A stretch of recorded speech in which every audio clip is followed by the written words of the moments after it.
Hello everyone, welcome to the video. Today we're going to look at the dangerous trap many music artists fall into whenever they sign record deals. Specifically, we will explore why putting out bad music on purpose just to escape that record deal is a terrible idea that ultimately hurts the artist the most. And we will be looking at how short-term strategies like that can hurt someone's legacy in the long term. Let's start with a famous quote from the legendary Q-Tip from A Tribe Called Quest. Industry rule 4080, record company people are shady. You feel me? While the modern music business creates a massive amount of wealth, it is built on a very fragile and unfair balance between the artist's hard work and the record label's corporate control. Standard contracts often give the label exclusive rights to the music forever, making the artist feel completely trapped in a bad deal. To understand the trap, think of a major record label as an investment bank, not a regular boss. The large amount of money an artist gets up front is not a salary, it is a loan that they must pay back. The catch is that the label keeps the majority of the money that the music makes, which is often 80% to 85%, until all costs are fully paid off from the artist's percentage. This unfair math creates a psychological breaking point where the artist realizes they are doing all the work while the company keeps the money. Another major issue is that artists do not sign major deals for a certain number of chronological years. Instead, they sign a contract agreeing to deliver a specific number of commercial albums, which is known as a quota system. The label holds the keys to these locks. They have the legal right to reject an album if they do not think it will make money, meaning that the artist's countdown clock only moves forward when the label says it does. Let's look at the West Coast rapper YG as a perfect modern example. Now, he's actually the reason why I created this video to begin with. After his highly successful and critically acclaimed album My Crazy Life, YG looked closely at his Def Jam contract. He realized he was locked into a highly exploitative deal and felt like people in the label's offices were literally stealing from him. He even viewed this bad contract as his own karma for stealing things when he was a teenager.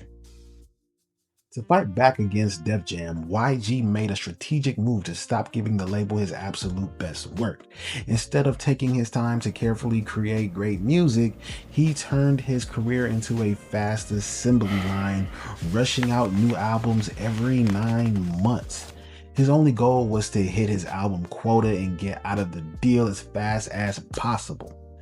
Because of this lack of passion, projects like his 2022 album I Got Issues sounded like a predictable formula and lacked the exciting energy his fans loved.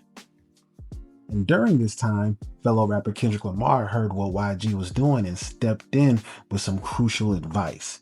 When YG admitted he was putting out fast albums to escape his deal, Kendrick completely disagreed. Kendrick told him, "Bro, you ain't never supposed to do that. The music cannot suffer. You gotta give it your all every time." Kendrick understood a golden rule. The fans only listen to the art. They do not listen to legal contracts.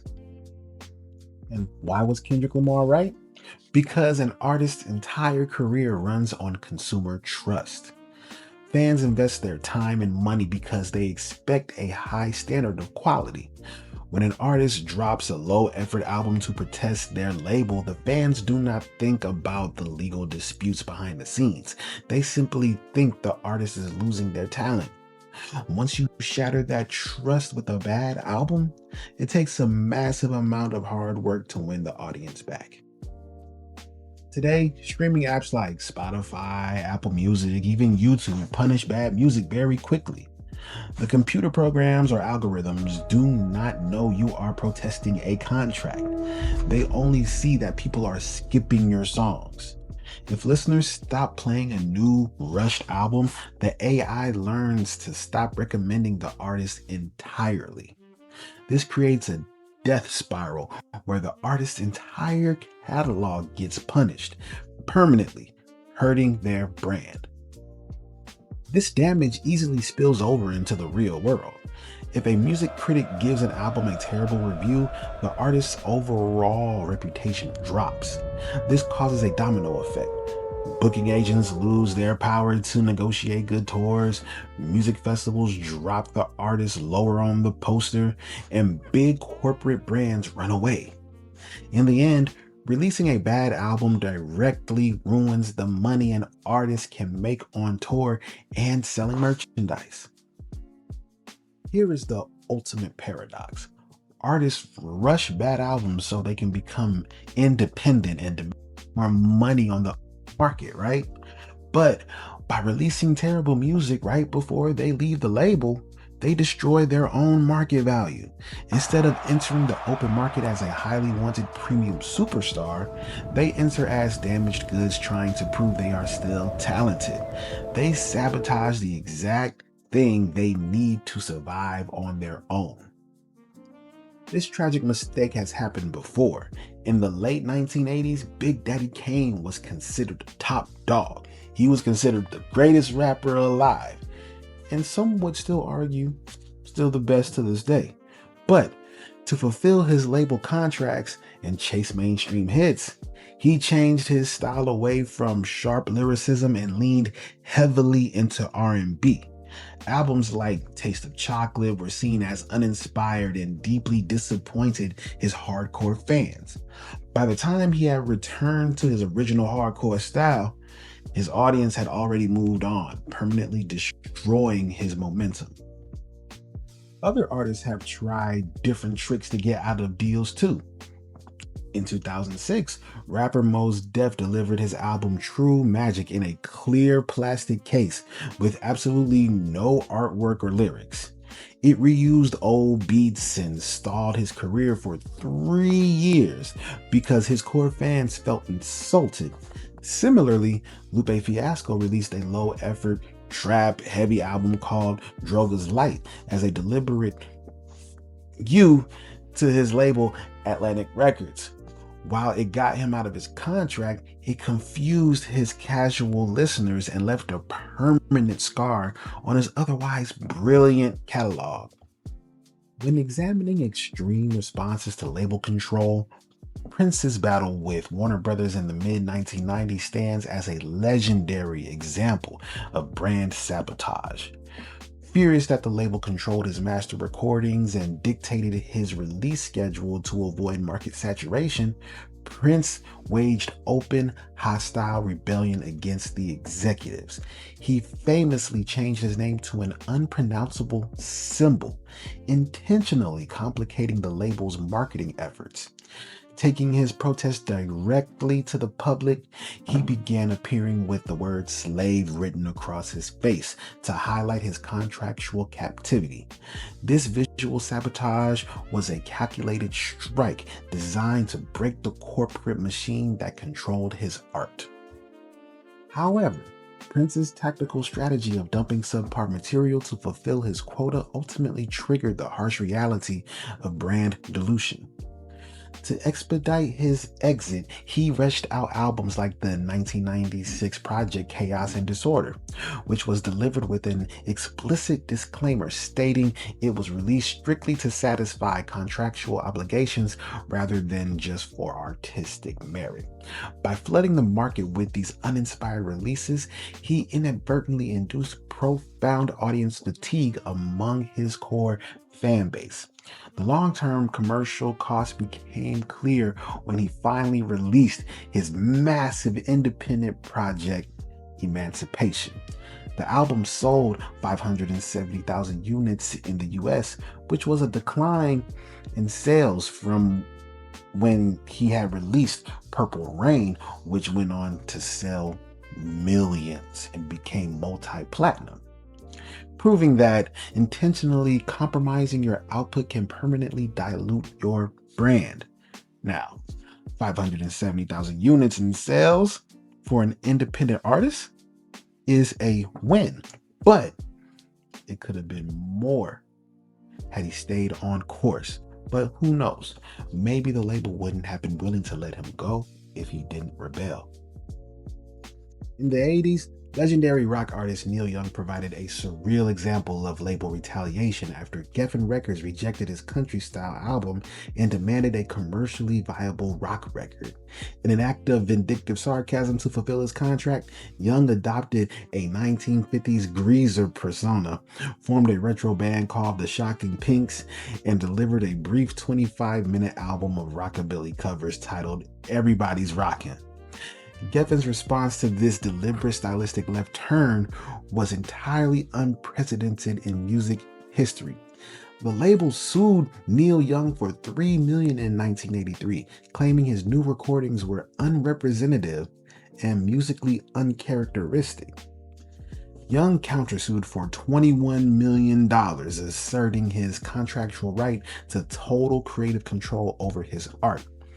This was later settled out of court for an undisclosed amount, but I'm pretty sure it leaned more so in Young's favor. Essentially, the label attempted to legally mandate that an artist must sound exactly like their public perception, proving that if an obligation album is deemed too uncommercial, labels will weaponize their massive legal departments to trap the artist in expensive litigation.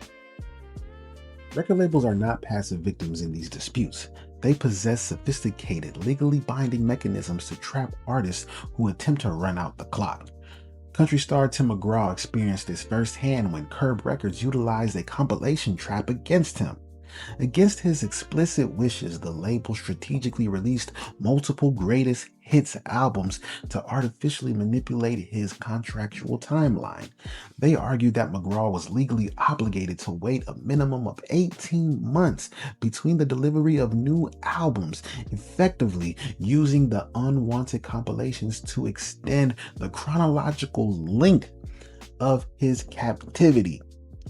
This timeline trap, which even resulted in a lawsuit when McGraw tried to leave for a new company, demonstrates how fiercely labels will counter-sabotage to protect their corporate assets.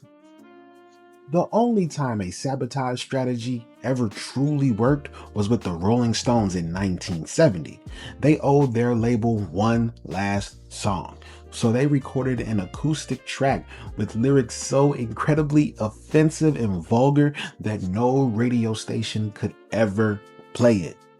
The label was forced to accept it to close the contract, but had to bury the song completely. It only worked because it was an undeniably unreleasable punk rock prank, not a serious attempt at making a full album. This matrix summarizes 40 years of industry data across different genres. Whether it's YG rushing an album, Big Daddy Kane pivoting his style, or Prince flooding the market, the label response and the consequence are always the same. Compromising your art for the convenience of a corporation always yields a permanent scar on your musical catalog. And if you want to, go ahead and pause it right now so you can take a look at the matrix for yourself.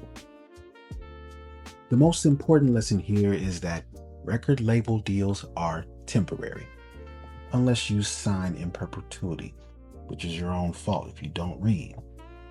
Contracts expire, executives get fired, and labels eventually fold. But art is immortal. Because of permanent digital archiving and streaming, an artist's discography is their permanent resume. Deliberately ruining your own art to spite a temporary boss actually destroys the only real power and leverage you possess. In conclusion, the music industry is entirely driven by the fans who consume the product, not the executives.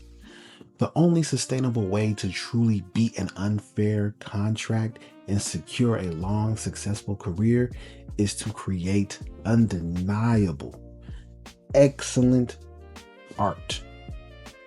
As Kendrick Lamar wisely stated, if you want to win, you have to give it your all every time. I'm glad that you stayed for the video. I hope you have a good rest of your day. Do not forget your art. Do not forget your soul. Have a good rest of your day.